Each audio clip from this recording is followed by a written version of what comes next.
ہم بخوبی اس چیز کا اندازہ لگا سکتے ہیں کہ جب شادی ہو جاتی ہے تو بہت ساری چیزیں جو سمجھنے کے قابل بھی ہوتی ہیں بندہ ان کو سمجھ نہیں پاتا، لیکن شادی سے پہلے یہ چیزیں اگر پڑھ لی جائیں، سمجھ لی جائیں تو یہ ذہن میں نقش بھی ہو جائیں گی اور بندہ ذہنی طور پر تیار بھی ہو جائے گا کہ میں نے اس طریقے سے یہ کردار ادا کرنا ہے۔ اس میں قرآن پاک کی ایک آیت ہے، ارشاد فرمایا ہن لباس لکم وانتم لباس لہن، فرمایا وہ بیویاں تمہارا لباس ہیں اور تم ان کا لباس ہو۔ میاں اور بیوی کو قرآن میں اللہ تبارک و تعالیٰ نے ایک دوسرے کا لباس فرمایا ہے۔ اب اگر اس بات پر ہم غور کریں تو لباس ہم کیوں پہنتے ہیں؟ کیونکہ لباس ہماری شرم کی چیزوں کو چھپاتا ہے، ہمارے جسم کو کیا کرتا ہے؟ چھپاتا ہے۔ میں قربان جاؤں اللہ تبارک و تعالیٰ کے کلام پر، ایک ایک لفظ کے اندر آپ دیکھیں کتنا بڑا درس سبق ہمارے لیے موجود ہے، اس کے اندر کتنی حکمتیں۔ فرمایا یہ میاں بیوی ایک دوسرے کا لباس ہیں، تو لباس ہم کیوں پہنتے ہیں؟ لباس ہمارے جسم کو کیا کرتا ہے؟ تو میاں اور بیوی کو سب سے پہلی بات یہ ہے کہ ان کو چاہیے کہ وہ ایک دوسرے کے عیبوں پر پردہ ڈالیں۔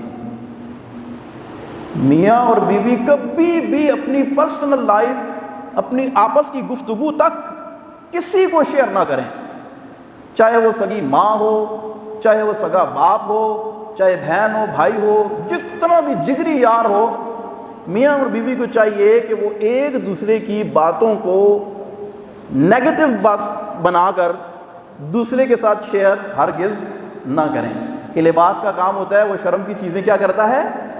چھپاتا ہے۔ لباس ہم کیوں پہنتے ہیں؟ لباس اس وجہ سے پہنتے ہیں کہ ہم خوبصورت لگیں۔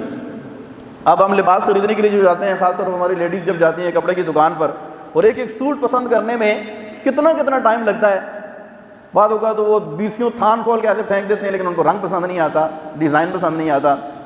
اور ہم بھی جب کپڑے خریدنے کے لیے جاتے ہیں یا کپڑے جب پہنتے ہیں یا درزی سے کپڑے سلوانے کے لیے جاتے ہیں تو ایسے ہی تو نہیں ہے نا اٹھا کے کپڑے پہن لیتے ہیں جو بھی آیا، بلکہ کیا کرتے ہیں؟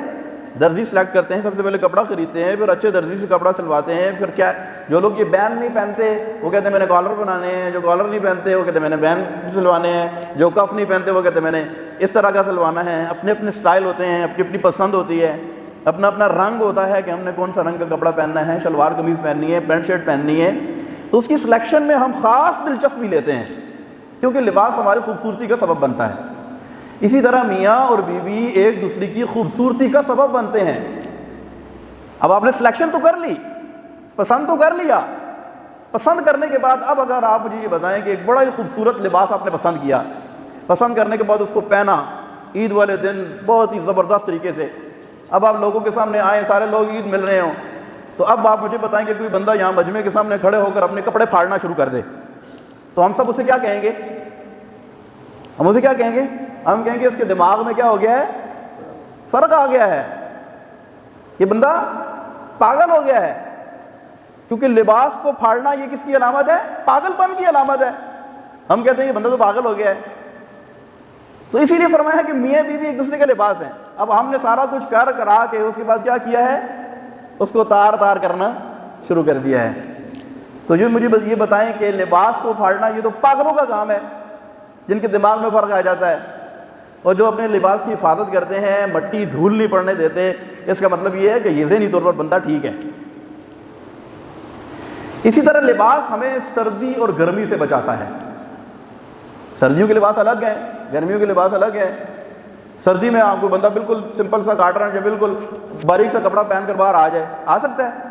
نہیں نا، وہ کیا کرے گا؟ موٹا کپڑا پہنے گا، اس کے اوپر کوٹ پہنے گا، جرسی پہنے گا، یہ لباس ہے اور یہ سردی سے ہماری حفاظت کرتا ہے۔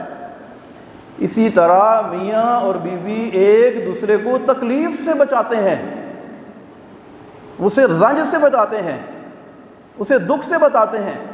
جس طرح سردی اور گرمی کے اثر سے لباس بندے کو محفوظ رکھتا ہے، اسی طرح میاں اور بیوی ایک دوسرے کو حوادثات زمانہ، زمانے کی اونچ نیچ، نشیب و فراز اور ہر طرح کی تکلیف اور اذیت سے بچاتے ہیں۔ تو اسی لیے فرمایا ہن لباس لکم وانتم لباس لہن، وہ تمہارا لباس ہے تم ان کا لباس ہو۔